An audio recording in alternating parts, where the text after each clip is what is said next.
por exemplo, igual nós temos, né? O calvinismo, o arminianismo, não tem problema nenhum. Tá? Agora, vamos ver o exemplo de heresias, né? Negar, por exemplo, a Trindade. Há igrejas que negam a Trindade. Quem poderia citar uma aí? Testemunho de Jeová, Os mormons, Adventista.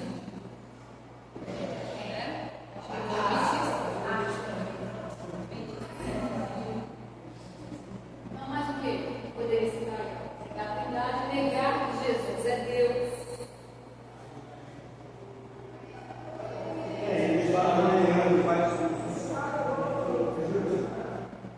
Voz da Verdade, aquela igreja Voz da Verdade, eles são unicistas. Unicista. É uma heresia. Não precisa colocar aí, tem que colocar. O que o unicismo crê? Nós estudamos na EBD, né? Esse trimestre passado nós falamos sobre o unicismo. Teve uma aula falando sobre isso.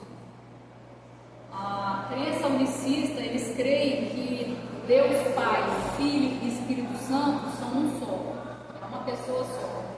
Ora ele se manifestou como Deus, depois ele largou o céu, né? O céu ficou 33 anos vazio. Ele veio a essa terra, desceu como Jesus, aí subiu e agora, né, voltou como o Espírito Santo, está dentro de nós. Isso. Então, adventista é uma ramificação unicista. Voz da Verdade, o pessoal que gosta de cantar as músicas aí de Voz da Verdade, tome cuidado, porque pode ter heresia dentro da música. Por toda a minha vida, é isso. Não há vergonha. Escudo, né? Tem várias. Nem inclusive canto aqui na igreja. Algumas, mas a letra não tem heresia, né? O pastor faz uma avaliação criteriosa de todas as músicas que quer cantar, né? Vocês sabem disso. Então, antes do ministério, eu vou colocar a música aqui, passa pelo pastor, né, para ele ver os gostos doutrinários do cara, para a gente não sair cantando coisa que é anticristo, né?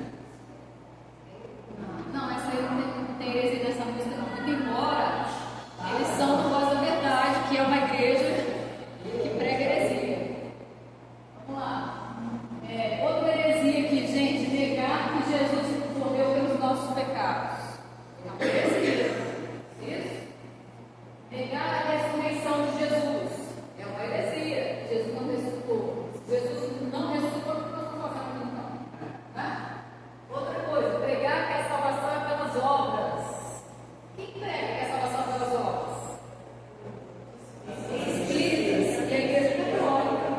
O catolicismo e o espiritismo pregam que a salvação é pelas obras. Né? E o testemunho de Jeová também. Prega que é pelas obras. Por quê? Nós vamos ver isso daqui. Eu vou atropelar, deixa eu chegar nos slides que eu vou falar. Não, volta só um pouquinho. Ou por uso de costume, que aí você está colocando a sua salvação em você. Né? É o Senhor que você tem. O externo é Efésios 32, vamos esse texto. Vai lá. Pode passar. Zana, pode passar. Vamos lá. O termo seitas heresias está ligado à apologética. Gente, presta atenção nisso, pode passar. Vou dar um favor aí. Vai lá. O que significa apologética?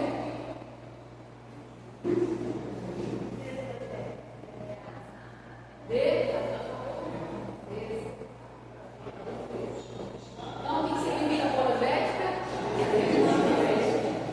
Apologética, apologia, vou fazer uma apologia a algo aqui nessa noite. Vou defender algo, é um termo muito jurídico, né? Apologética, defesa. Vocês têm que ir para a sala dos jovens aí, porque os alunos estão acostumados com esses termos. Então, eu estou achando que a aula de lá o caldo de lá de lá está mais grosso.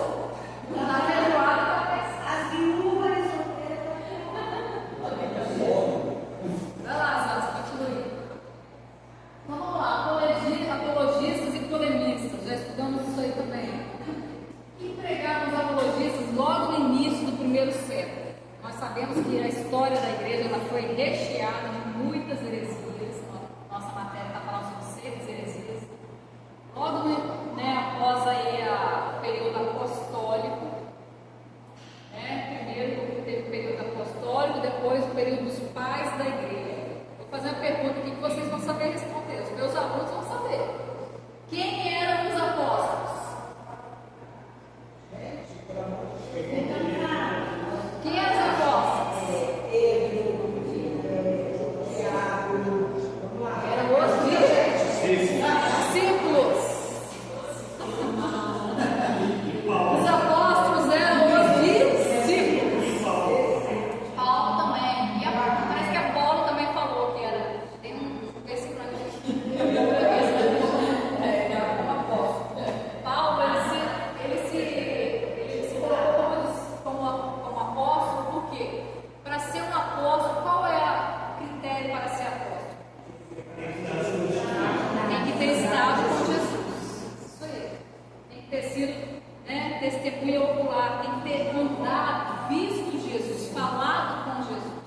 Por isso que esse ministério apostólico agora, a gente não acredita, né, a gente, vamos colocar assim, biblicamente falando, esse termo não é o mais correto, vamos colocar assim. Não é que eles não sejam homens de Deus, não é que eles são endemoniados, nada disso. Mas o termo não é o mais correto. Por quê? Nós cremos que o período apostólico encerrou. Né? Encerrou neles, né? Encerrou em Paulo. O último dos apóstolos. Deles, eu falo. Isso, deles. Não veio para cá.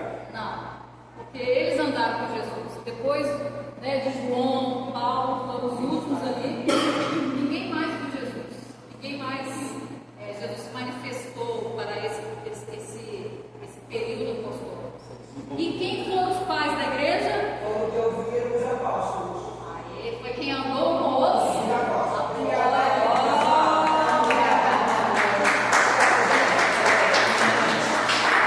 Então, os discípulos ou apóstolos, tanto faz, né? Porque discípulos ou apóstolos. Os apóstolos eram os discípulos, os 12.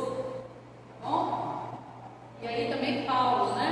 E aí quem foram os pais da igreja? É a próxima geração. Aqueles que andaram com os discípulos de Jesus. Esses foram os pais da igreja. Que foi, né? Vários homens de Deus também.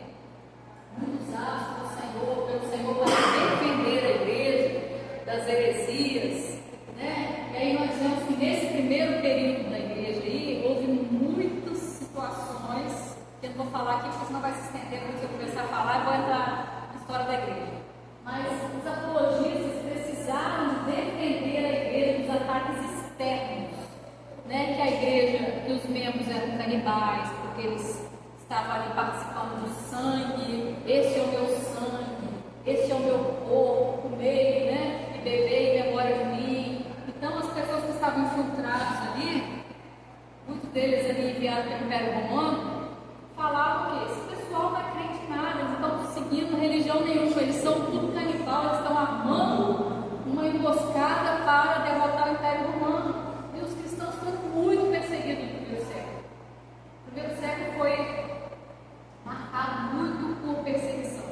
Tá? Então os apologistas defendiam a igreja de ataques, eles falavam que de incesto, porque todo mundo se chamava de irmão. Ah, irmão fulano, irmão Vinícius, né? Irmã Bárbara, irmã Nilson. E aí, esse povo é tudo está cometendo incesto, um monte de gente ali.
criado por Deus, ou seja, que ele passou a existir em determinado ponto da história. Isso foi uma heresia, foi condenado, né? Ari foi condenado a um concílio de Nicéia por causa dessa heresia, tá? Então, por exemplo, heresias aí que falam sobre a divindade de Cristo, as duas naturezas de Cristo, concílio de Calcedônia, 451, semana passada, domingo passado nós estudamos sobre isso, né? A lição, e domingo que vem a gente vai estudar de novo, falou sobre as duas naturezas de Cristo. Nessa lição a gente está estudando muito sobre isso, essas lições, né? Sobre a natureza humana e divina de Cristo, não é isso? Tá? Então, qualquer igreja que fala que Jesus não era 100% homem e 100% Deus, que nega as duas naturezas de Cristo, são heresias, são igrejas heréticas. Pode passar, já. Vamos lá. Então, por que nós precisamos defender o Evangelho? Martin Luther King falou assim: olha, o que me preocupa não é o grito dos maus, é o silêncio dos bons. Quando tem muita gente gritando aí, falando, defendendo bandeiras, né? A minoria defendendo bandeiras aí, grita tão alto que parece que é a verdade do mundo. Essa minoria aí que levanta bandeiras de homossexualidade, né? De aborto, isso, essa minoria aí que está totalmente fora do padrão divino. Estão pregando, estão falando, estão gritando, enquanto nós, igreja, estamos quietos muitas vezes. Não levantamos a bandeira do Evangelho. Então, ó, o que me preocupa não é o grito dos maus, mas é o silêncio dos bons. Quando a gente se cala, nós estamos sendo omisso e conivente. Não só omisso, mas conivente com o erro. Concordando. E nós, só um pouquinho, tá, pastor? Só para que eu concluir a minha assim. Nós não podemos, se tiver uma rodinha, gente, e alguém levantar uma bandeira dessa, tem que falar. Não importa se vai ficar com raiva, se vai ficar chateadinho. Ah, eu não vou levar para sua casa, não tem problema. Mas nós precisamos levantar a bandeira do Evangelho, sabe por quê? A perseguição vai vir. A perseguição vai vir por quê? Porque nós, igreja, nós anunciamos a verdade. E nós seremos perseguidos, presos, porque falamos a verdade. Então a gente já tem que acostumar a falar a verdade. Se a gente não acostumar agora, depois vai ficar complicado. Entende? Isso é bíblico. Isso é bíblico. E esse tempo está chegando, cada vez mais iminente. Existe na verdade, assim, duas pernas, né? O cristão tem que ter duas pernas, não pode ficar mão. Se você só ora, aquela pessoa só de muita oração, e você não se aprofunda na palavra, você vai ficar fanático. É isso? Por outro lado, se você só lê, estuda, aí você vai ficar letrado, mas vai ficar sem fervor. Aquela pessoa xoxa, sem poder de Deus. Por quê? São dois extremos. Então, por isso que a Bíblia fala: crescer na graça e no conhecimento, as duas.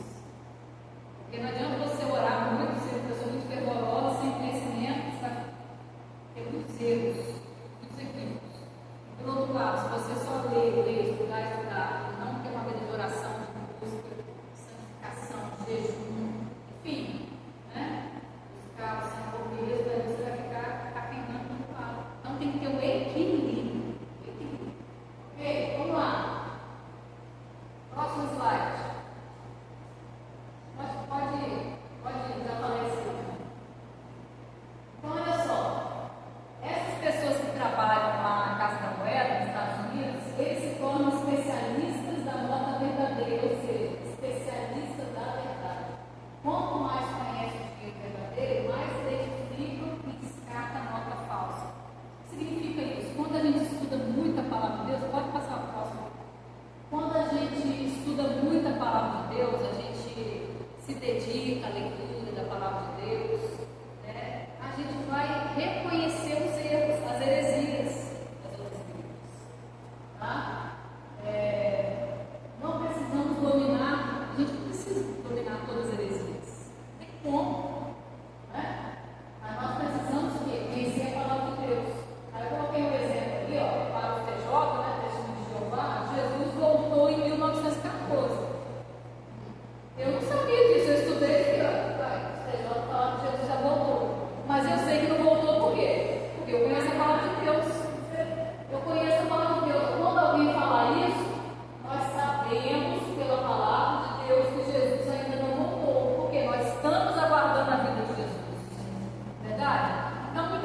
embora você não domina toda a heresia, tudo que foi falado, Ellen White, né, que já falou que Jesus ia voltar umas trocentas vezes.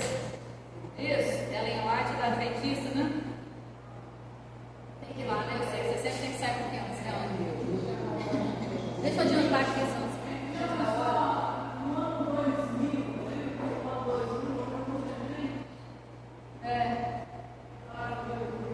pois é. Ah, adianta aí, passa para você. Olha só, onde uma pessoa comum ou sem estudo pode ter acesso à verdade? Onde nós temos acesso a essa verdade, então? Através de uma Bíblia. Se você tem uma Bíblia em casa, você tem a verdade. Não importa a versão, é a Bíblia, a palavra de Deus. O grande problema que hoje temos é poucos cristãos leem a Bíblia e muito menos cristãos estudam a Bíblia. Próximo. Aí olha só, olha que curioso, nos Estados Unidos, no estudo da Lifeway, existe, né? Existe. Ô, Bárbara, me ajuda aí, você que é professora de inglês. Nossa professora, e a Marcela, tem professora de inglês aí também, as duas, né? Temos duas professoras de inglês aqui na sala. Indica que apenas 32% dos evangélicos que frequentam a igreja regularmente leem a Bíblia diariamente. Apenas 32% de crentes nos Estados Unidos leem a Bíblia diariamente. Uma pesquisa da Sociedade Bíblica Americana indica que mais da metade dos americanos usa a Bíblia pelo menos 3 a 4 vezes por ano. O que vocês acham disso? Vocês acham? Ó, no Brasil, uma pesquisa do IBOP constatou que 42% dos brasileiros leram a Bíblia no último ano. Mas não é a Bíblia toda não, tá? O problema é a falta de leitura bíblica. Leram a Bíblia, pegaram na Bíblia para ler, mas não significa ler a Bíblia toda. Ler algum trecho da Bíblia. Pela primeira vez, a estatística aponta que a maioria dos brasileiros não conseguiram ler nem livro no ano 2024. Aumenta então a falta de educação e o analfabetismo. Vai lá. Outra característica que eu aceito. Vamos fazer aqui uma analogia das 4 operações matemáticas. Quem é bom de matemática aí? Quais são as 4?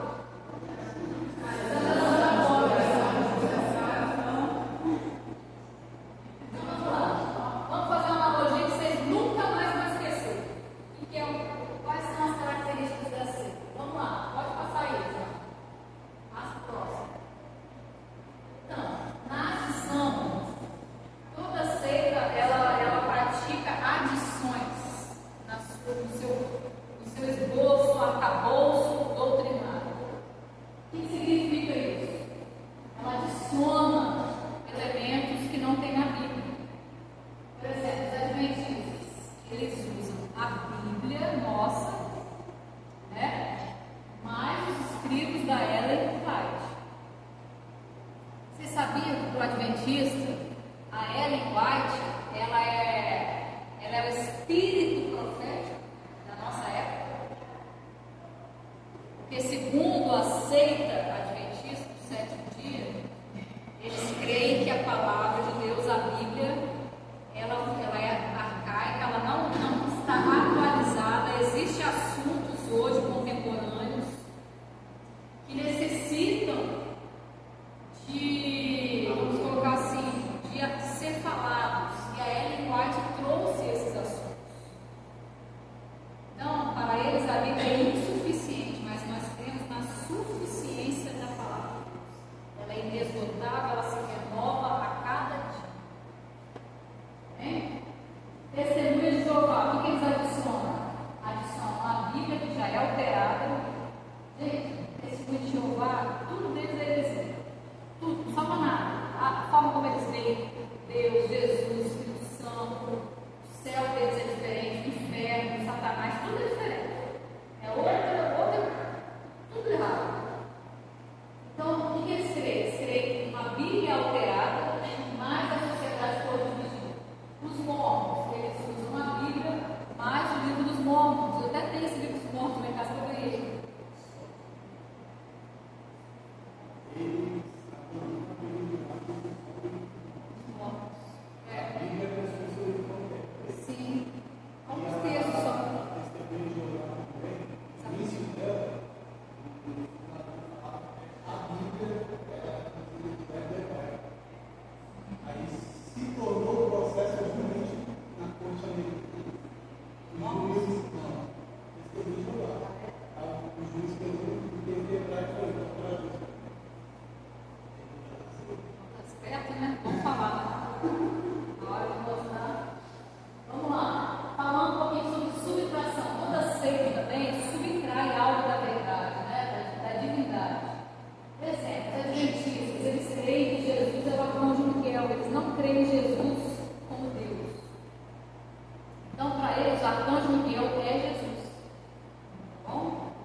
já definiu aí que Deus não é matéria, Deus é espírito, Deus tem personalidade, Ele é uma pessoa.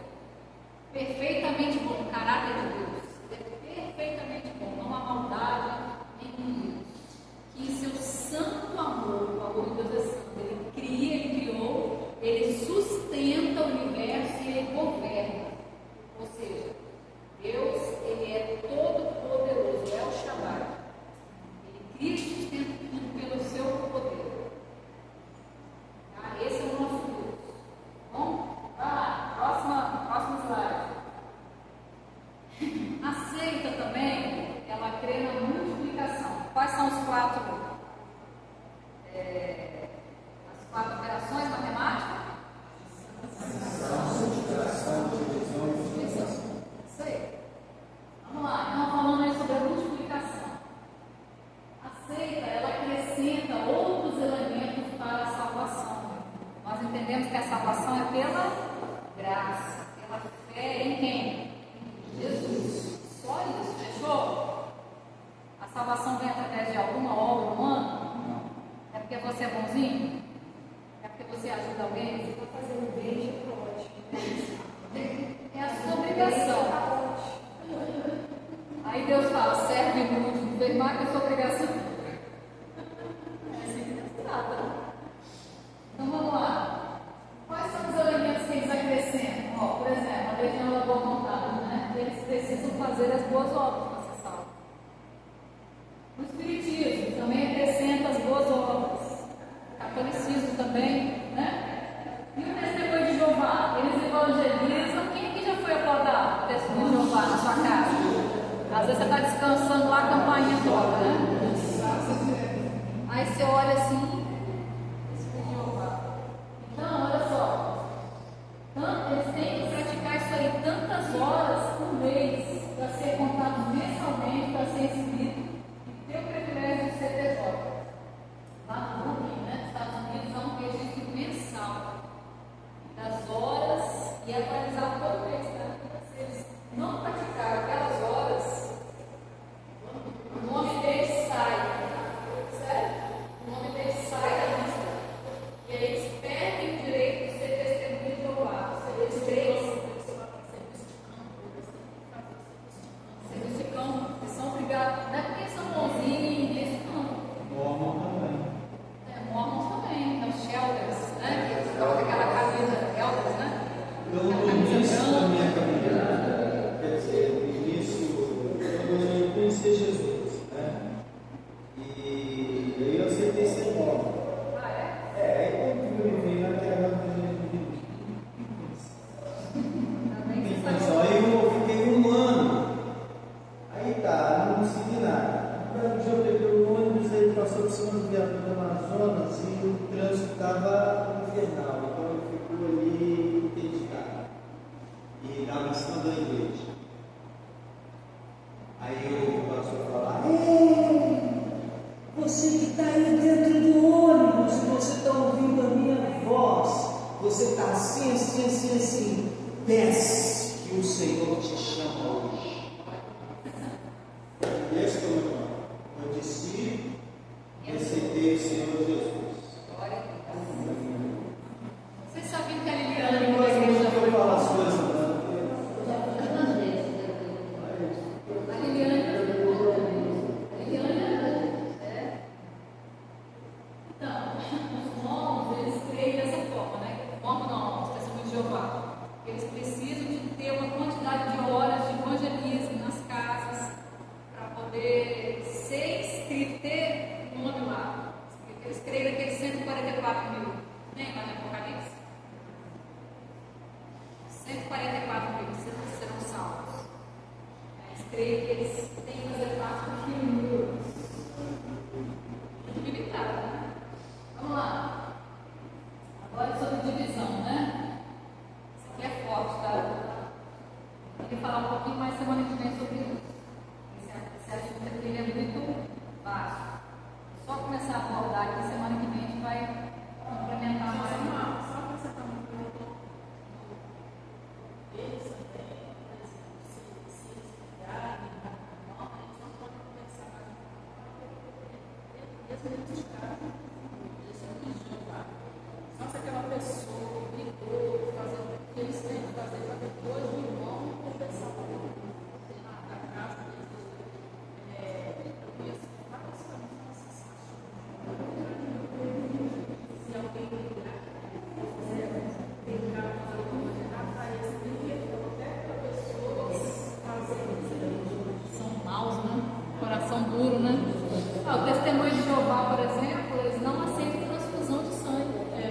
filho estiver morrendo, tiver recurso para poder fazer a transição, sofreu um acidente, está perdendo sangue.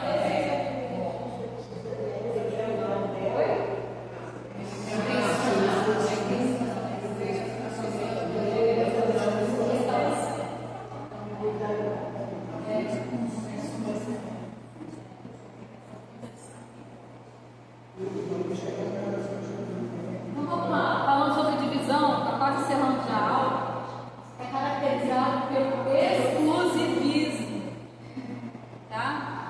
Exclusivismo. Eles dividem a fidelidade do membro entre Deus e a organização. Deus é a organização, ou seja, você tem que ser fiel a Deus e a organização, a igreja e ao pastor. Às vezes é então eles dividem assim, mesmo pé de igualdade, você tem que ser fiel a Deus, você tem que ser fiel àquela denominação. Pode ser que aquela denominação envolver ali a salvação está ali, só aquela igreja que é salva. Você for para outra, não tem salvação naquele tempo.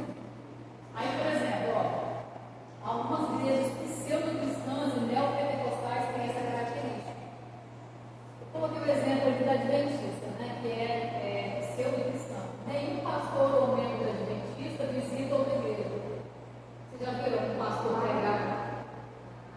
Você sabia que a Maranata está catalogada, eu não sei, no último livro de seitas, né? Igrejas, pertence a seitas, a Maranata, né? Por quê? A Maranata ela se fechou. Se você chama alguém da Maranata para entrar na igreja, não vai. Não vai. Apesar de só ele. Interessante, onde Jesus, ele, com 30 anos, ele começou o ministério dele. Jesus, até os 30 anos, diz a Bíblia assim, que ele, né, o pai dele era carpinteiro, José.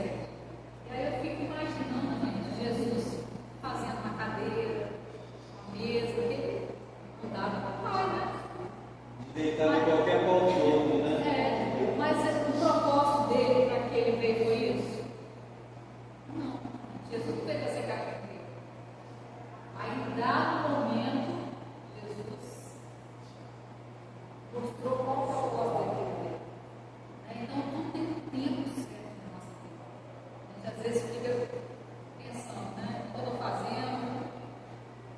Qual é o meu propósito? E aí, quando Deus te mostra o propósito, muitas vezes você estava fora, mas aí Deus alinha o seu propósito.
que nós consideramos todas elas como heréticas?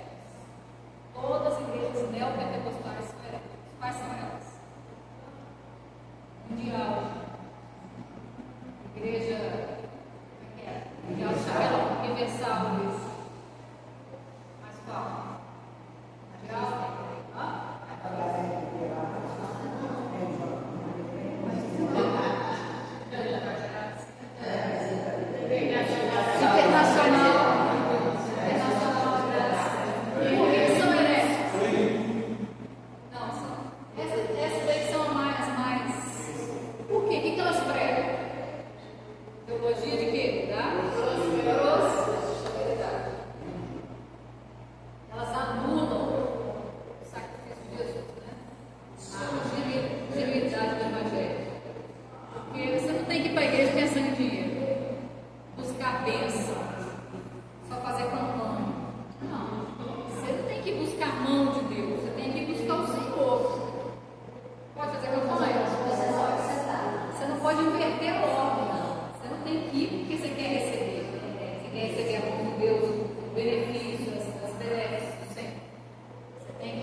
Mas isso está acontecendo em quase todas as